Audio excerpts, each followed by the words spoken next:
Welcome to the 14th episode of Teachers Glasses presents Bollywood Talkies with Outlook. I'm your host, Mitrajit Bhattacharya, and tonight my guest is a very special movie personality whose first directorial won her 2 national awards. She eventually went on to win 9 of them. Apart from having acted in countless commercial and art house movies in Bengali, Hindi, and English. The Government of India has conferred Padma Shri on her for outstanding contribution to Indian cinema. It's my honor to welcome writer, director, actor Aparna Sen to Teachers Glasses presents Bollywood Talkies with Outlook. Namaskar. Namaskar. You grew up in an environment surrounded by art and cinema. Your father, critic, filmmaker, co-founder of Calcutta Film Society Chidananda Dasgupta, and mother Supriya Dasgupta, winner of a national award for best costume design. You are also related to poet Jivananando Das. How was growing up in Hazaribagh and Kolkata? My paternal grandparents lived in Hazaribagh. My grandfather actually was a Brahmo missionary. So he used to have this kind of very simple life, simple living and high thinking, they used to call it. And so we used to go there every year. We visited them for holidays. So he was a very important influence in my life, morally and educationally. And Kolkata, how was growing up in Kolkata? What were the influences? Kolkata was then very different. Kolkata was a city, I think, that I have loved and hated in equal measure. because of the filth, the dirt, the jams, the flooding, all of that. And yet there was, I knew its sounds, I knew its, light, I knew the times of day. All of that has, in fact, come into my very first film, 36 Chaurangi Lane, with the calls of hawkers. I knew which hawkers called it during which seasons, and all of that. So Kolkata was something that I knew very well, and there were certain things, about Kolkata, like Nahum's pastry shop, which also features in 36 Chaurangi Lane. These are things that we grew up with. The St. Paul's Cathedral, and there were colonial leftovers, but they were not, something that stifled us in any way, that, gave us a kind of anglicized outlook on life. Not at all. But at the same time, there was that old world kind of feeling, which was very, very charming. And what is, Mitrajit, the most charming about Kolkata was its eccentricities. That's why I loved it so much, because there it was one of the few cities where people did things or collected things not for money, but just because it was a hobby or something like that.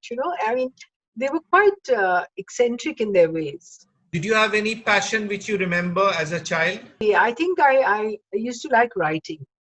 I wrote a lot. Okay. Tell us a bit about the phone call which was from Satyajit Ray, which was meant for your father, and you picked the call, and that led you into movies pretty early in your life, at the tender age of 14. So tell us about the influence of Ray and how you got into movies. My mother was very insistent, even though we went to an English medium school. She was very insistent that we learn our mother tongue, Bangla. And so she used to set us this kind of homework during summer vacations, that you have to finish Tagore's Golpo Guccio during the summer vacations. That's right. So I was reading Tagore's collection of short stories, which is known as Golpo Guccio, in which there was this story called Shamapti. That's right. By this time, I'd acted in some school plays. I'd got some awards for acting, and I had already decided to be an actor.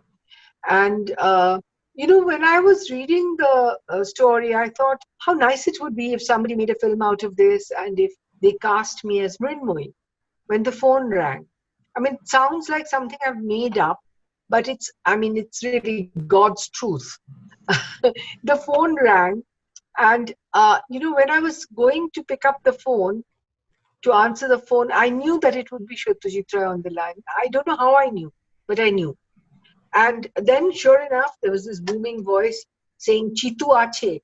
My father's name is Chidananda Dasgupta, and he was called Chitu by his friends. Chitu Ache. So I knew who it was. I said, Hai, apni ke bolchen? Who's this speaking? I knew perfectly well who it was. And he said, Ami Satyajit Ray.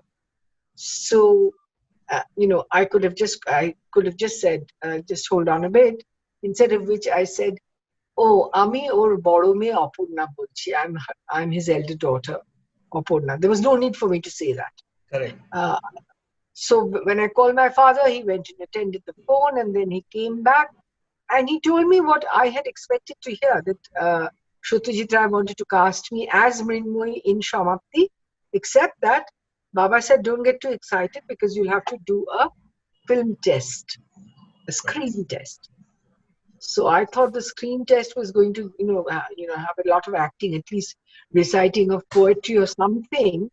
But except that they didn't do anything. They just dressed me up in a sort of striped sari and pull my hair back into a bun and put a nose pin on my nose, and asked me to look up, look down, look sideways, smile. That was it. That was it. And I thought, oh God, here goes the chance. But a call came saying, yes, she's passed the screen test and we're going to cast her as Mrinmoyi. So you could have been the person who had the easiest entry into a Ray movie, technically. It just fell on your lap. I think it was the same with Shurmila. In fact, before me, there was somebody else who was supposed to act in this film. I've always teased Manikaka, as I used to call him, that right. I used to say, tumi to amake Stepney baniye rekhecho. You've made me into a Stepney. And whenever you don't get anyone, then you cast me. So here too, there was somebody called Shukriti Thakur, who was actually supposed to play Mrinmoyi, but for some reason she was not allowed by her family. And so that's how the role fell into my lap. Yes. Okay, great. Your career as an actor that started in black and white in 1961 has continued till date without a break. The last release being Sonata, which was your own directorial a couple of years ago. Since the list of movies is very long, I have picked some movies from different phases of your acting career. After the artistically inclined start with Ray, you moved into the mainstream space with movies like Joy Jayanti, Bashanto Bilap in the early 70s, and then very popular middle of the road movies since mid 90s that you excelled in, like Unishe April, Paramitar Agdin, Titli, Ontohin, and more recently with Chotushkon. There was a break. Right. Because I really didn't want to act in movies anymore after 1981. Right. I wanted to stop acting in movies. The only times I did it was either if I liked the script very much, or it was a friend who was directing it, or if I needed the money. Otherwise, I was not keen. But I had to act in Paramitar Agdin because it would be a deal breaker otherwise. The producer insisted that I play Shanoka. And even in Sonata, it was, they wanted me. The producer said, you have to. So that was it. So any favorites? Like these are pretty different phases. Like the 70s, you were very, very like a quintessential popular actor, leading lady. And then you moved into this fantastic space of which I would say began a new genre of movies, which is middle of the road, where people started going back to multiplexes to see your movies. So how did you adapt? And any favorites in your acting career? Mostly no, but because it was, the kind of films I acted in at that time, the kind of movies that would be made were very different from the kind of movies, say, that my daughter would be offered today. Because the whole thing has changed. At that time, it was much more formula, and I hated the coyness of, running around trees and singing and looking shy and so on. Right. I love the comedies like Boshunta Bila Right. or the comedies like that. Right. I did some like Chuti Phadi, Boshunta Bila. Right. Those were nice. I enjoyed the comedies because at least in comedies you could have fun. You didn't have to act coy because I hate Right. acting coy. So, but nonetheless, there are some favorites like Oshomoy, Right. which cannot be seen anymore. Right. Somehow the print has got lost or ruined or whatever. It's just not available. Right. Then there was a film called Mem Sahib, which I liked. That's right. That's Um, right. yeah, it was a charming little film. And Right. Pinaki Mukherjee was Right. a director who had some eye for detail. So these were some of the films that I liked. You know, not too many. What about the movies which you did post 2010, which are pretty much in the last decade, I would say, where we saw you in some fabulous roles? So, what do you think about these movies? Initial April was like my own film because I knew That's the right. script inside out. I'd heard it so many times. Also, Rituparno, Renu Roy, and I were the joint producers of the film. Producers. So it was very much my film. I mean, I never thought of it as not my film. In fact, Rituparno asked me to do the interior of my own bedroom in the film. Maybe it was his way of getting me to identify more with the character. I don't know.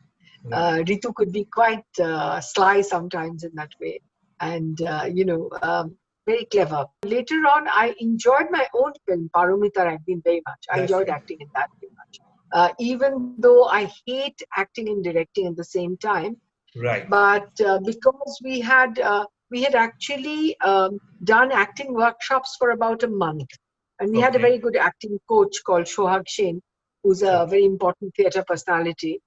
So I really enjoyed acting in Paramita Ragdin. The other film that I enjoyed acting in was Boshu Poribar. Boshu Parivar. Right. Shumon Ghosh's Boshu Poribar. I'll tell Right. you why. The reason is that because it was very it was taken from James Joyce's story, The Dead, and there was supposed to be snow in the film, in the book. He substituted that with rain, Right. and he adapted it to Bengali.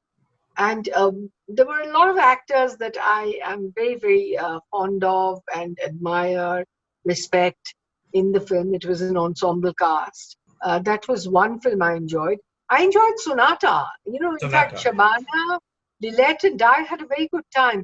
It was more like acting in a play because all three actors Right. actually came from the theatre. And we used to start our shooting, filming by about 9 and end at about 9. So it was very hard work. But Right. it was hard work in a very disciplined way. And there was no hierarchy of any kind. Right. And it was, it's always like that with Shabana. And then I found that I have had the same kind of experience with Lilette. I've always Right. enjoyed acting with actors like Shabana and Lilette and Konkona and of course Jennifer, who also came from the theatre. Right. So I think Lilith, that was the first time you were collaborating with Lilith, right? In Yes, Sonata? and she has not let me live in peace since then. Every so often, she says, "When are we doing our next film together again?"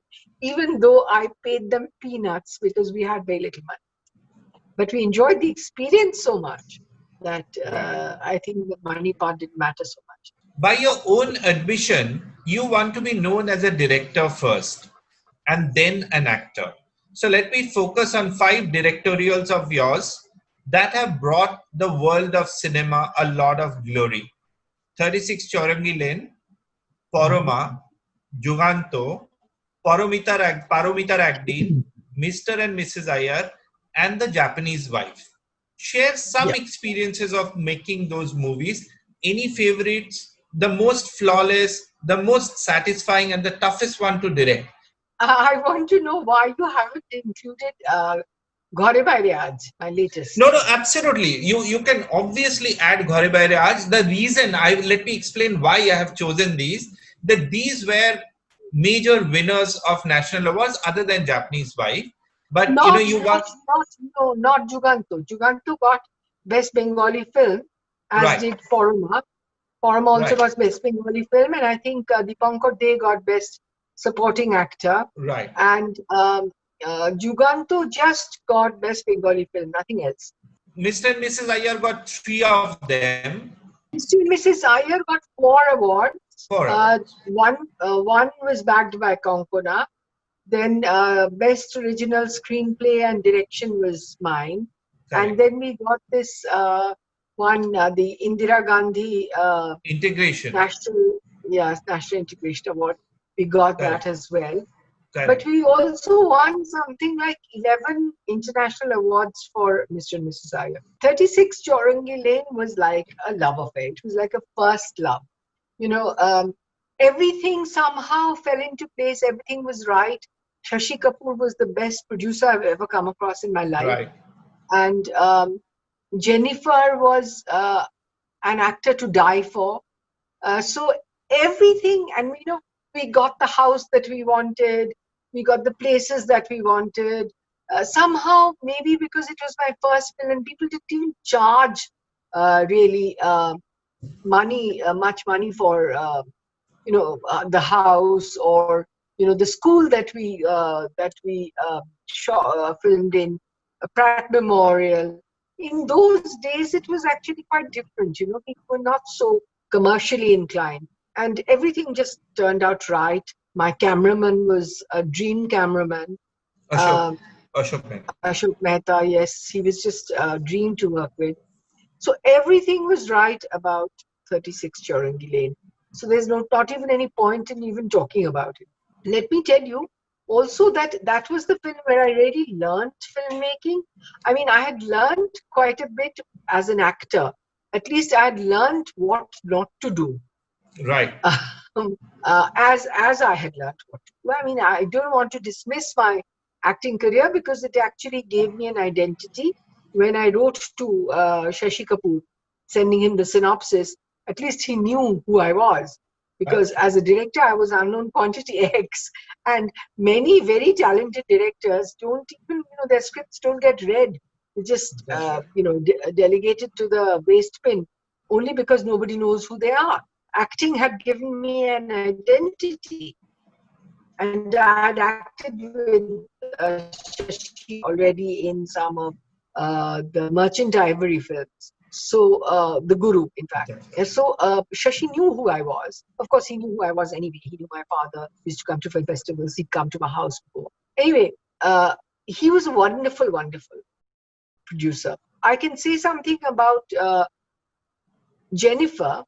I think I need to, because she was the pivotal character in the film, and one of the reasons mentioned in the Grand Prix that we got was her performance. The Grand Prix that we got in the Philippines one. It was at that time a very big Asian festival. But that was where I got my one and only Grand Prix. And Jennifer was mentioned. And Jennifer, I have to tell you that, she very rarely asked me any questions. She very rarely asked me about character motivation or anything like that. Very, very rarely. She was there for every single reading. I think there must have been 6 readings in all of 26 Chaurangi Lane, for whoever, for the music director, or for the cameraman, or whatever. Jennifer was there. She sat in on every single reading. And I found that she never asked me questions. In fact, she dressed up. I had wanted her to have wispy, kind of curly, short hair. She said, that will make me look younger. Let me just send you some photographs. And I was filming for Shotyajit Rai's Piku at the time, when the photographs came. And she was wearing those, very chintzy kind of very Anglo-Indian looking outfits, and she had a little bun at the back. And I was so thrilled. I showed the photographs to Mani Kaka, who had already read the script. It was he who had suggested that I write to Shashi Kapoor, by the way. He said, there, you've got your Stoneham. we were both very delighted. That was a lovely day. And, I found that she and I thought in a very similar manner. Once I asked her, Jennifer, am I over directing you? And she said, at this point, Reena, she used to call me Reena, at this point, Reena, you know Miss Stoneham better than I do. The day I know her better, I'll tell you. It was like my chief assistant came and asked me when, the time when Stoneham comes and finds during the storm, after she's had a fight with her brother, she comes and finds the lovers kissing by the window. And, we had 3 close-ups of Jennifer. And my assistant comes and asks me, what is she feeling? And I said, no, no, please don't ask me that. I don't know what she's feeling. You know, uh, I mean, how do you want her to act? I said, it'll be fine. Just leave her be. She's had this fight with her brother. There's this storm. And then she suddenly comes upon them. And, it'll all work out. And I went back to my script. And not want to give up, my assistant went to Jennifer and asked her the same question. And I'm sitting and listening. And Jennifer hasn't heard my replies.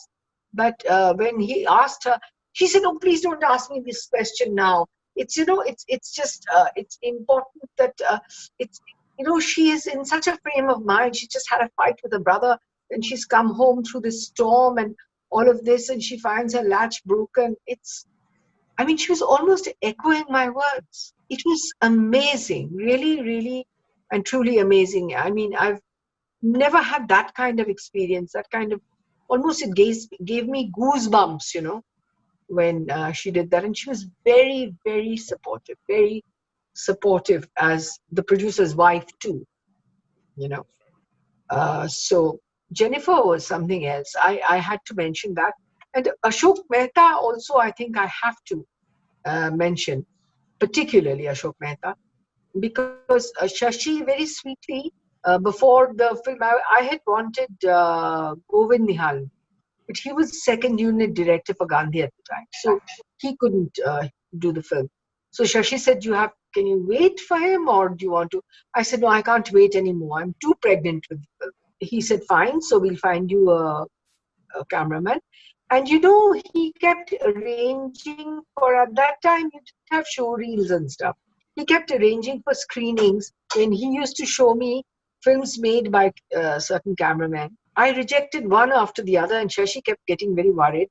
And then he said, do you want to see this Ashok Mehta, who worked partly in Junoon, and he's been pestering my life. So I said, okay. And they showed me a film, which was a mainstream film where, there was no color correction done. Nothing was done. I saw the film. I saw that the story was awful. There was a song sequence that was awful. There was a cabaret that was awful. But there was one light that was going from left to right across the lens, and blinding you and then going away. And that was so effective. And I thought, if the story is so bad and the song is so bad and the cabaret dance is so bad, why is this light, just this one light, so wonderful? So this must be the cameraman. And then there was a deciding shot of Bhendi Bazaar, where you started with black umbrellas in the rain, grey rain with black umbrellas, and the camera kept going up, up to the top, and all you saw were grey umbrellas in the black umbrellas in the grey rain. And I said, this is my camera. For the viewers, I must also point out that Ashok Mehta also won the National Award for cinematography yes, for the absolutely. movie. He not only won the National Award for cinematography, best cinematography in India, he also won in Hawaii during the Hawaii International Film Festival. He got the Kodak Award for best cinematography. So he was absolutely amazing. And I learned a lot because, I didn't know. He would say, ma'am, what lens? So I said, I don't know.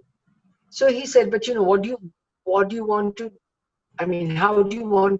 how are you seeing this? So for the graveyard scene, I remember telling him that I want Jennifer to be seen very, very clearly.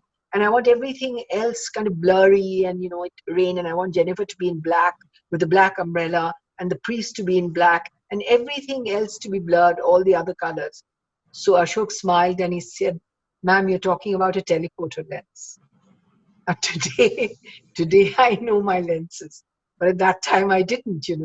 So it was very nice. He said, you don't have to worry about all that.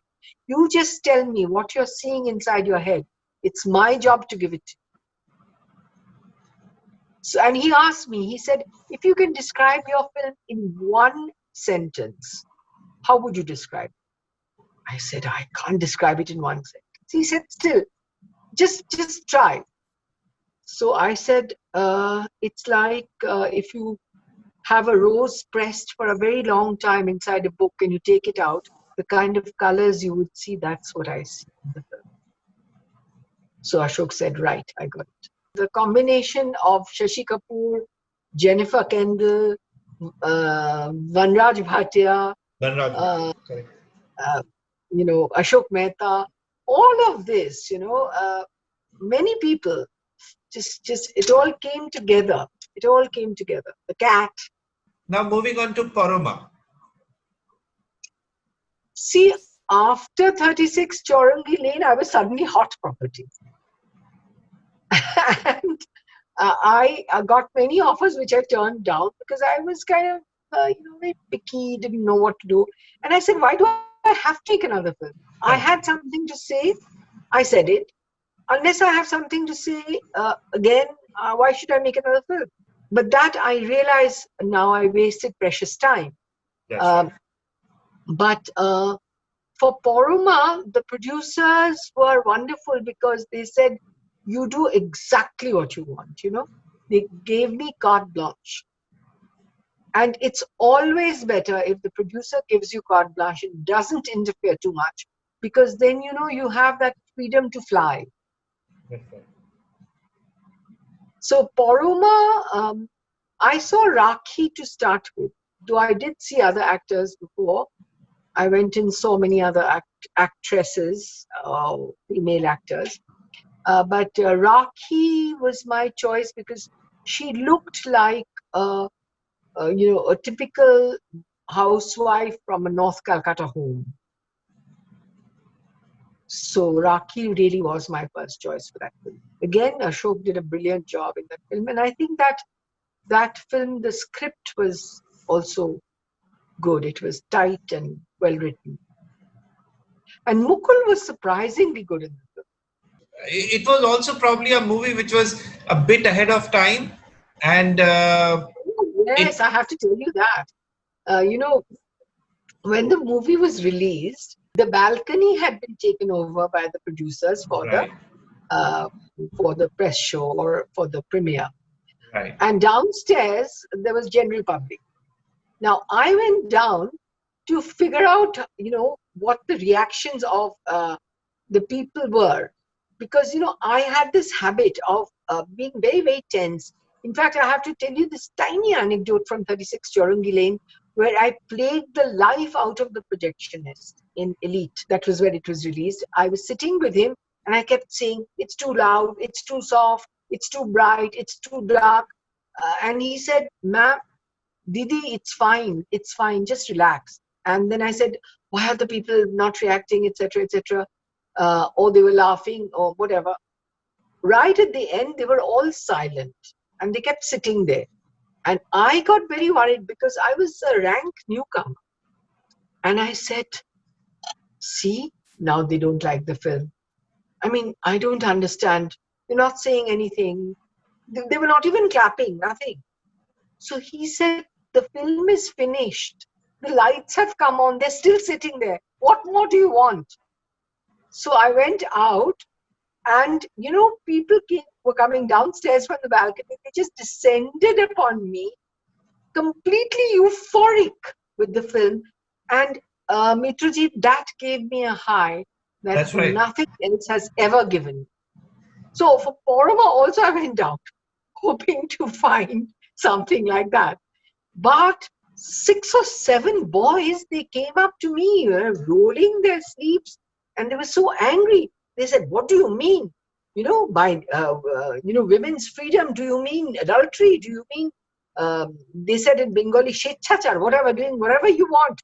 So I was very scared because they seemed really angry. So I said, no, listen, watch the film till the end and we'll talk afterwards. And I ran upstairs and I was feeling very scared to go down. Then people went out and three little old ladies came up to me and they looked this way, that way to see if anyone was watching them. And they came to me and they said, Ma, bless you. I realized at that point, Mitrajit, how deprived their lives must have been. With that time, you couldn't think of these things. And after what happened in Poroma during that press show, the premiere, everyone from Dipankar Dey to Dilip Rai who had seen the film, all of them said the Bengali audience is not ready for this film and you should cut it, etc., etc. But I don't know what happened to me. I suddenly was very defiant and I said, no, it's a fait accompli and I'm not going to cut a single frame. Let it be what it will. And the film played in 3 halls simultaneously for 17 weeks. The next film had to pay the producers money to withdraw the film. I mean, I don't understand why, but somewhere it was a milestone in the thinking of Bengali women, or in the thinking of many women, I think, all over India, because a lot of people, even outside Bengal, saw the film. And there was somewhere they understood that, all this time, you could talk about a woman realizing her potential in many different ways, but you could not talk about a woman's sexual choice. That's right. But this film did. And suddenly they realized, oh, we have a sexual choice. Now, if you want to move to Paromitar Agdin or Juganto, whatever, you pick up which one you want. See, Juganto should really have been my last film. It should have been my swan song. It should have been my swan song. I'll tell you why. Because I think Juganto is the best script I've ever written in terms of ideas, in terms of philosophy. But it was not the right time to do it. Today, if I could make it, I could use all the digital, technology that we have in hand, and I could create the fire in the sea, etc., etc. I could execute the film in a much, much better way. The film got the National Award for Best Bengali Film, but somehow it was not actually, picked for the Panorama, which was very surprising. So I got very upset about that, and I went to Thiruvananthapuram in Kerala, where the IFFI was being held at that time. At that time, do you remember that IFFI used to be held in different cities? Absolutely. So I went there and I was very upset, and I held a separate screening, to which people like Deepa Mehta and all came. And I said, I find it very strange that a film which gets a national award is not included in the Panorama. But anyway, Juganto didn't really get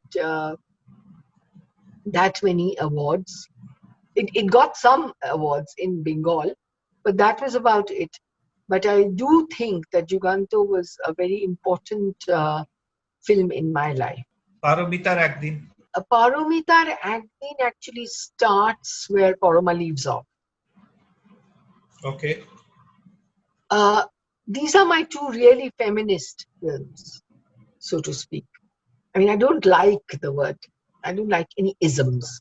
But still, I mean, my feminism is very much part of my humanism.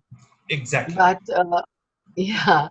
I will come to that because I want to ask you a question later about what kind of a director would you like to be known as. And I think you are a classic humanist. So we'll come to that later. Okay. Paromitar Agdin, I didn't want to play Shanuka. But it would be a deal breaker. So I had to. And, because we had spent a lot of money in in Poroma, even though it was it did extremely well. And Juganto was a disaster in terms of, of course, I Okay. have to say NFDC were very, very sloppy about their releases and, pushing the film or anything like that. Because I know that it did 1 week of straight, housefuls in London, Okay. because the film was liked in Bengal. But I think they didn't play it for long. They probably had fixed booking or something like that. Anyway, um, so as I was saying, I had to prove a point. I had to prove that I could make a film on a small budget. So we had a budget, you won't believe it today, of 30 lakhs. That was the budget of the film. Even then, at that time, it was a very small budget. Nice. We had to work with a Airy 2 camera. First of all, Obik, in spite of having all these constraints, he's such a good cameraman that he managed to make it Look big. look decent, yeah. And I think that Rituparno gave her best. She was a wonderful actor. So was Rajata Bho. He's very good. Right. Right. Um, we call him Ronnie. Ronnie was very good, and we had a lot of newcomers. Rajesh now is very big, Rajesh Sharma. Yeah. The ensemble cast was also very good. And we got a lot of help from the Institute of Cerebral Palsy, used to be run then by Sudha Kaul, now run by, I think, Reena Sen. But we got a lot of help from them, a lot of help. We actually filmed at this Institute of Cerebral Palsy, and I found to my strange. I mean, in the beginning, Sudha didn't think that many people would agree. Parents would not agree to let their children, particularly since the child dies. But I talked to the mothers, and they were very keen. And I suddenly found that over there, when you went there to that place, to the Institute of Cerebral Palsy, you had this kind of camaraderie with everybody else. And the children were so loved. They helped. One of the girls who couldn't speak very well insisted on assisting me. And every time, we did the shot, did the take again, she would arrange all the actors for me, saying, Okay. "Ekhane chilo, ekhane chilo." Okay. It was really lovely.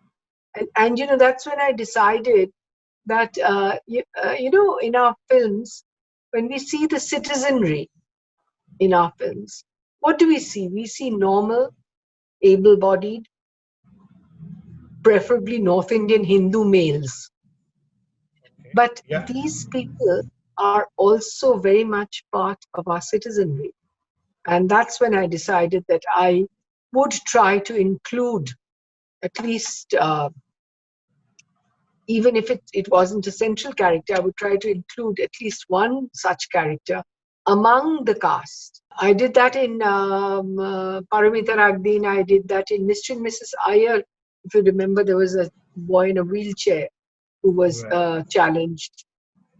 Then of course there was 15 Park Avenue.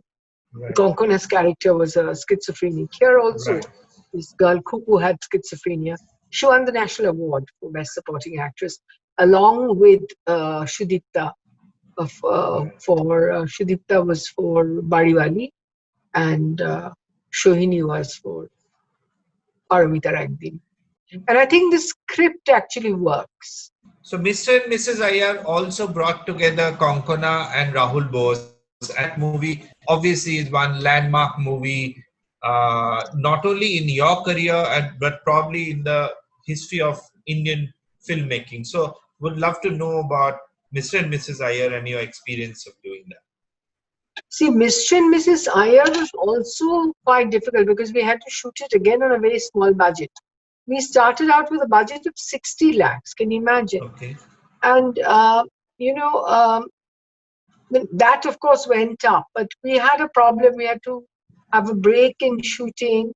and the budget went up, and it was, I don't think it was a realistic budget at all. And in fact, it was so much so that inside the bus, Gautam Ghosh, who was the DOP, had wanted a rig, and we couldn't afford to give him a rig because the rig itself would cost 16 lakhs. I mean, it was as ridiculous as that. So every time we wanted a trolley shot, we'd have to spend hours opening up the benches on one side, etc. So we worked under heavy constraints. But I think what happened was that there was a certain humaneness in the script. The fact that a Tamil Brahmin girl who was heavily sort of inhibited and, very resistant. She believed in the caste system. Young man was a Muslim. She didn't know that.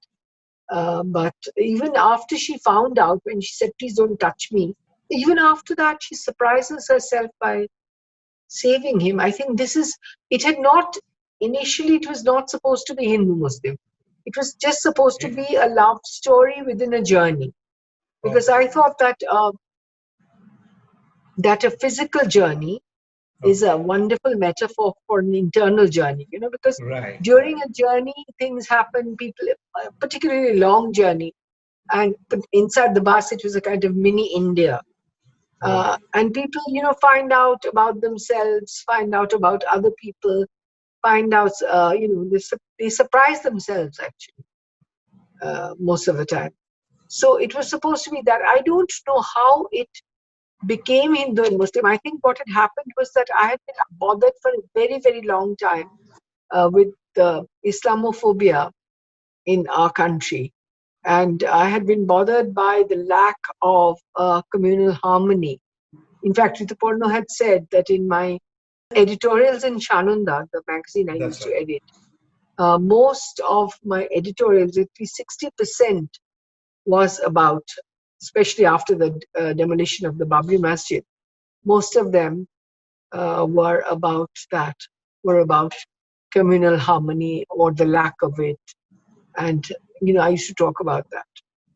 So I think it just kind of, all these things, see, any human being, whoever that person may be, is actually political. You don't realize that you are. But the very, very act of voting is a political act. Right. So you are political. It could be anything. It could be a feminist politics. It could be any kind of politics. But your politics is bound to come in. In this case, it wasn't politics as such. I mean, but my politics of,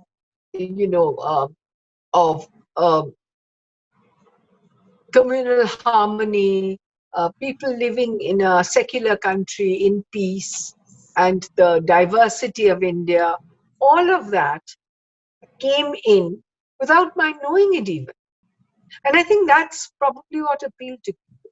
Because people are, I think, deep down inside, most of the people in our country are actually tolerant, and they want that diversity. They don't want violence, and they don't want communal disharmony. I mean, both these religions of ours, the two main religions that we have so much fundamentalism, Hindu fundamentalism, Islamic fundamentalism, and yet in both these religions, you have two wonderful things. One is the Advaitavad, which is, that there is no other. There is no other. In fact, right in the beginning of the film, it says that Ramanujan's translation of a Veerasaiva poet of the 10th century, which says, "Into what shall I plunge my dagger, O Lord? What can I take it out of or plunge it into when you are all the world?" This is Advaitavad. It was there was a line right in the beginning saying this. And then the song was also, "Ye khanjar main kaise karu istemal," that lovely song that was sung by Zakir himself. Then, in Islam, again, another major religion in our country, there is Sufism, which Right. talks about universal love. Rahul Bose and the Japanese wife. So I said, Rahul, you have to have these heavy glasses and you have to have a wig. He didn't want to wear a wig. But, to Rahul's credit, when he agreed to wear a wig, he sent the wig to, I think, England or America. He sent it abroad to find out how to have a hairline that would not show. And he Okay. got it done. He got it done at his own cost. Wow. I mean, it was amazing. And that hairline with those glasses really made Rahul look very Bengali. Um, That's right. his Bengali pronunciation, some people say, was not the best. But I think it counts only with Bengalis, not with other people. For instance, in namesake, Right. Irfan didn't Right. speak Bengali the way Bengali spoke Bengali, but he got the essence of it. That's the most important. Correct. Correct. Seemed Correct. like a Bengali. Ajay Correct. Gogol. When he said that, he sounded so Bengali. Right. He Right. see he brought out the essence of the Bengaliness, which Rahul did too. I have to also tell Sure. you that Konkona, after Mrs. Iyer, we Okay. got a lot of proposals from Chennai for Konkona as a bride because they thought she was Tamilian. Wow, that's a nice thing.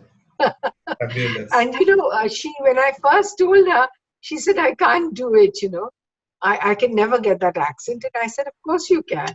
And we used to Yeah. practice at home, in the car, Yeah. when we went shopping, Yeah. or when we were doing it. And I also sent her to Chennai. Right. Um, Right. so So last part on this is Ghare Baire Aaj is something which is one of the latest ones which you have directed. So one is what made you direct Ghare Baire Aaj, and what was the journey? it started with a dream.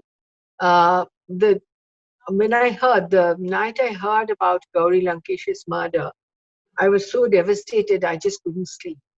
And I think I must have fallen asleep early in the morning.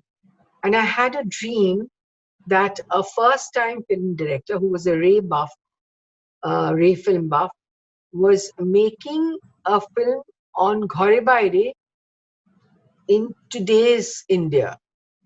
Right. And initially I was going to make it a film within a film, a director making a film. But then, I dropped that idea because it's been done to death. Uh, but I knew that I had to make that film after the dream. And I started writing it. And a lot of people have criticized the film saying it's too political. But if they have read Rabindranath's Ghare Baire, they would realize that politics plays a very, very important part in the film. If there are three characters, Nikhilesh, Bimala, and Shondeep, then Correct. the fourth character is politics. The politics Correct. of that time, not the politics of today. Correct. When I'm making it today, I had to make it, because I was setting it in today's India, I had to um, make the politics today's politics. Now, I didn't say anything against any party as such. I was not, in fact, that was not my intention. I wanted to talk about an idea of India that I had. And that idea of India, the way I see my India, that was changing. The diversity was changing. The tolerance for other religions, all that was changing. I am against that change. So in that sense, you know, um, my my message, in a sense, was the same as in Mr. and Mrs. Iyer. That we must all live in harmony. That has been the if my early films had loneliness as a theme, loneliness and friendship were the kind of two themes, then my later films have mostly had idea of India, my idea of India, and what India should have been, should have grown to be, and hasn't. That was the most important part. The journey was actually not very eventful. I had a fantastic set of actors. I want to particularly talk about Anirban, who's now very popular in Bengal. Very popular now he is, yes. Yes. Anirban didn't think that he would be able to do this role because he comes from a small town and, he didn't, this was very alien to him, he said. But he said, but if I do this, he told me, I will grow as an actor. That is absolutely true.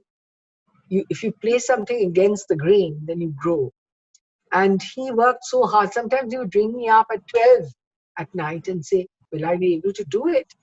So I said, of course you'll be able to do it. You do 2 rehearsals and you think you can master a character as complex as Shundip in 2 rehearsals. Right. Are you crazy? You have to give it. You have to give it everything. And he did. He got his own pipe. He smokes the pipe like he was a pro in the film. I also gave him a slight accent because he lived in Oxford for such a long time.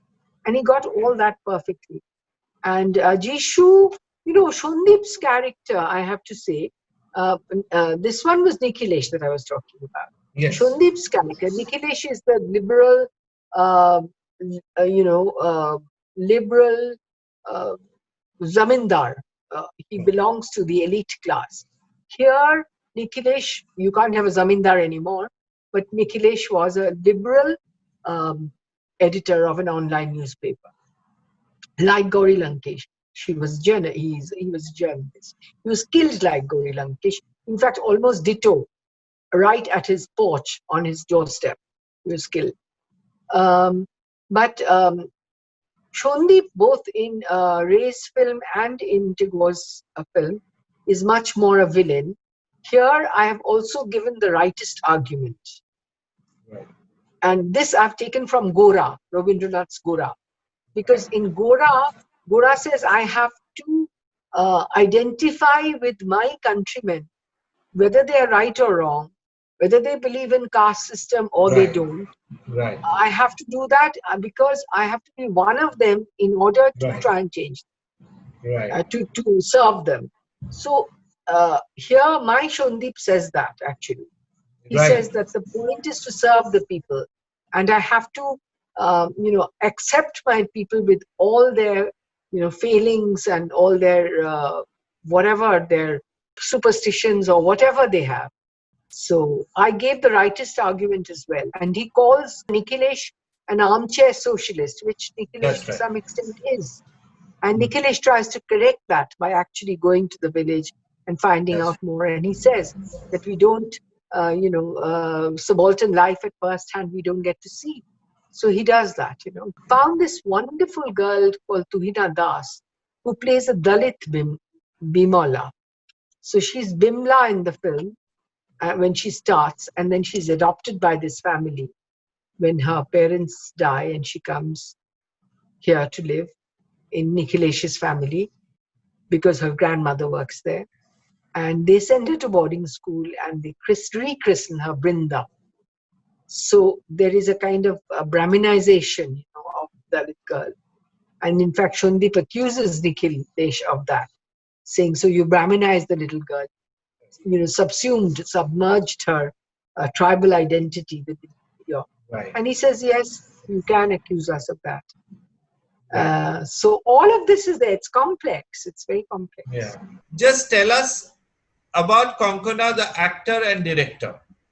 Konkona, the actor, is any director's dream because she, one of the wonderful things about Konkona is that she knows, first of all, she's a completely instinctual actor.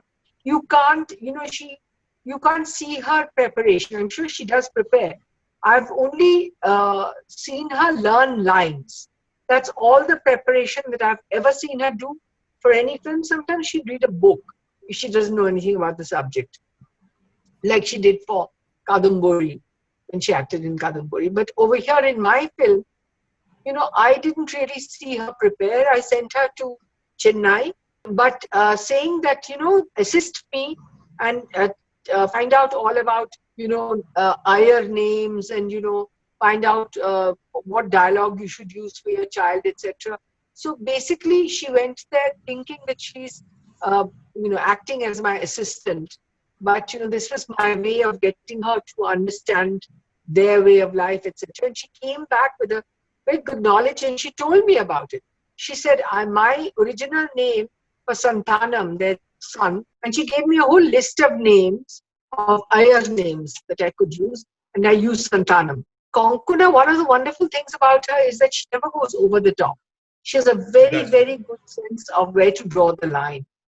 And I find that absolutely, her performance, her best performance in my films was in 15 Park Avenue, where she plays a girl who has schizophrenia. And she did it to perfection. I mean, I didn't dare give her any directorial instructions apart from movements, and choreography, because I was scared that I would, upset the balance that she had already got. Shabana used to say, "Lagta hai ki uska jo character ki essence hai, wo ek ghoot pee liya." It was like that. She's quite amazing, and even as a director, she is so sensitive, and she not only sensitive, she always, again, her sense of where to stop is very, very good. I read her script many times. She sent me many versions of it, and I have to tell you that I have rarely read a script that described the images that she was seeing so well. And when she used to call me up and used to say, "Mama, I don't know what to tell the cameraman." So I said, "But you've written a script where you've described the images so well. So all you have to do is just to tell him the images that you're seeing inside your head. And that's all you have to do." And, also the ensemble acting in her film was something par excellence. I mean, very rare that you get that kind of acting out of your actors when you have an ensemble cast. So my admiration for her as a director just keeps growing. I've read a recent script that she's written, and it's brilliant. She's very discriminating. She has a great aversion for anything that she doesn't think is up to the mark, and that's what I really admire her for. My last question: Aparna Sen biopic will be titled ... Aparna Sen, the humanist. What kind of a director do you want to be known as? I want to be known as a director who wanted to talk about the joys and sorrows of human beings. Thank you, Aparna Sen, for talking to me on Teachers Glasses Presents Bollywood Talkies with Outlook. Stay safe, enjoy Shantiniketan. See you on the other side of the break. Namaskar.